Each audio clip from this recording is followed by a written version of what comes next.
We're front stage in the beer garden at the Rock in Maltby, and I'm here with Wizz Jones. How are you doing? All right, hello, Alan. No beer, though, is there? No beer, not yet. There might be later. Later, Chief. The last time I saw you was a couple of years ago when I bumped into you in the foyer of the Royal Festival Hall, and we were both pretty excited and anticipating a really wonderful concert by Bert and John and the rest of the original members of Pentangle. The original Pentangle revival, yeah. They did pretty good considering that they hadn't had much rehearsal. I had this wonderful story from John Remborn of how he got together with Jackie, said, it's not coming together very well, and then might it be all right when Bert gets here. And then Bert came along and they rehearsed a bit. I said, they're not really coming together yet. It'll be all right when Danny arrives. And the next day Danny arrived. And it's not really coming together, is it? And then finally on the fourth day Terry arrives and says, hello folks, I haven't played for 25 years. I've been in Spain.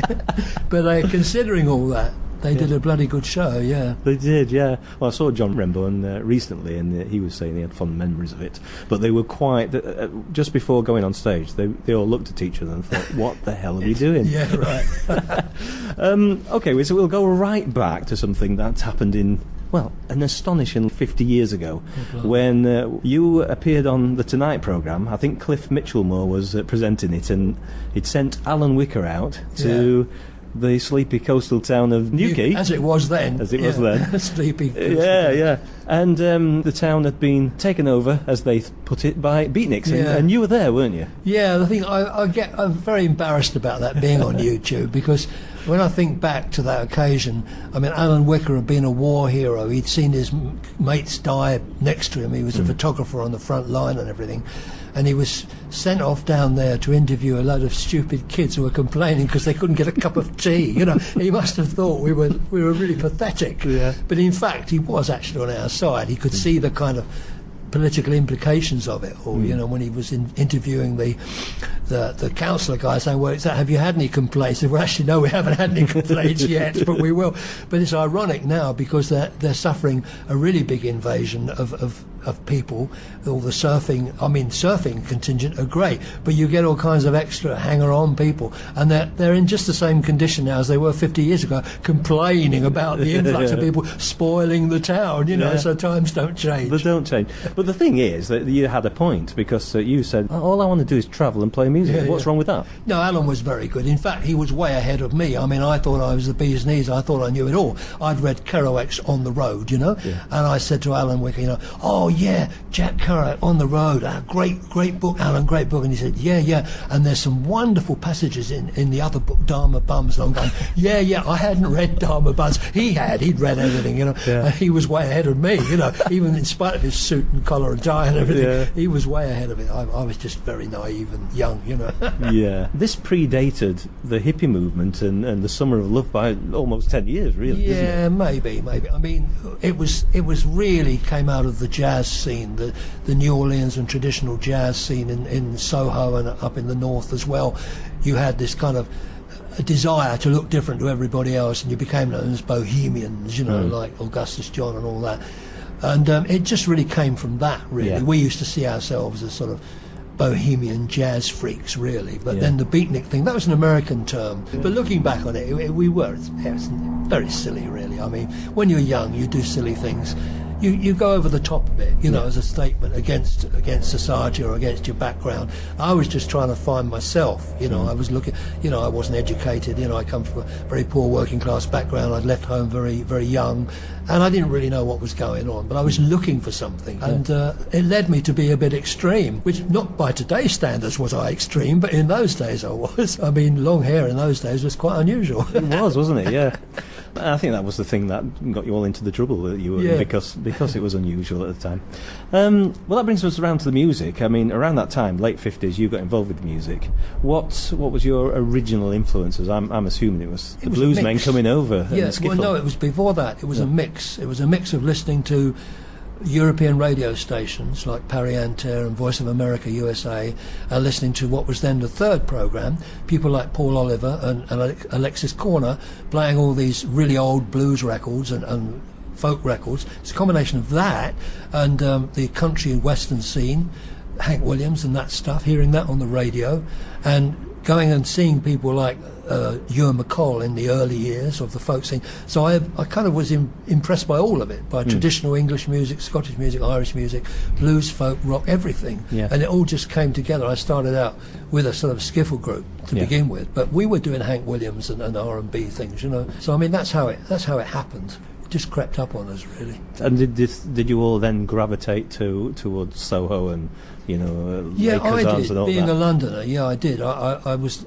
actually from a small town outside London, but everyone would come into the West End and Soho from all around London. I mean, nowadays everything's changed, and London, each section is very, very villagey, you know. But in those days, you could go to any town. You could go to Leeds, Huddersfield, Sheffield, anywhere, and you could immediately find where. I mean, that's the great thing about being a musician. You could it's like a passport. Yeah. You're instantly connected with the local scene. You know, Right. it was even more like that in those days because it was so unusual to look a bit different. So if you got on a tube train or something and you saw someone on the other end of the carriage that vaguely looked a bit weird, you'd automatically go and speak to them. It was a much more friendly scene. And I guess with young people today, it probably still is. I wouldn't know. You know, I'm old. But there again, you was rubbing shoulders at the time with the cream of British guitar players, and I don't know, and they still. You can't get an interview with Bert Jansch or John Renbun or Ralph McTell without a mention of Wizz Jones. Yeah, well, Ralph came along after me, and I did help him at the beginning get known. But people like Bert had never heard me. He came to London. I don't think he'd heard me at all. He'd been listening to Big Bill Broonzy and Davy Graham like I had, and we had the same influences. I mean, there's no inference. Cut the tape. Yeah. So I mean, but Bert had gone on and created something totally new and original, which I hadn't. I just thought I was copying American music. I didn't write songs much.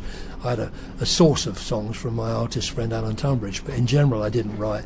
But Bert invented something that wasn't there before. He took the Davy Graham stuff and he invented a whole new thing, you know. So when Bert very charitably says, you know, that I'm a good player, you know, I didn't influence him, that's for sure. I did people like John Rambo and the other people, but certainly not Bert. Bert was a giant, completely on his own, you know.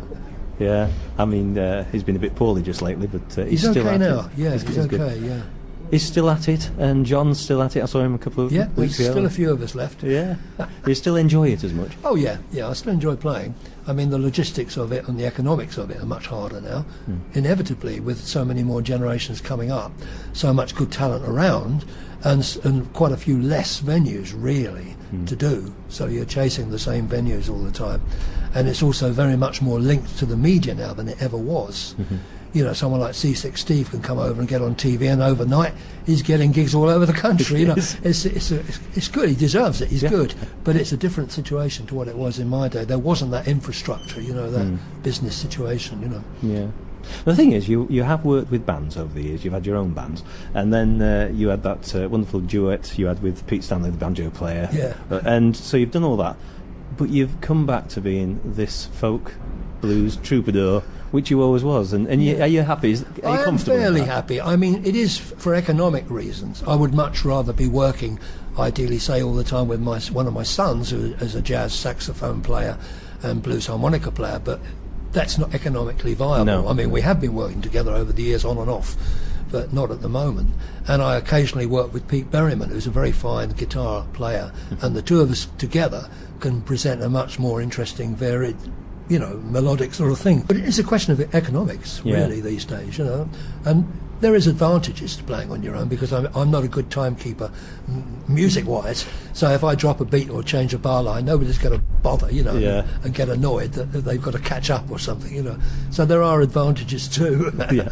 Well, you are playing tonight at the Rock in Maltby. In the new venue. I haven't done this new venue yet, since it used to be at the other place. Yeah. Well, I noticed that they usually have the guests on the main stage, but you're at the front of the stage on a smaller stage, which I think is great. It's more intimate, the place isn't is it? big. You can't really expect to get a really capacity-packed house, really, to warrant using the stage, really. I mean, you've got to have a big name for that, I would have thought. I know Dave Dayton will be down to play. He's an old mate of mine. And we might even do something together, possibly. You never know.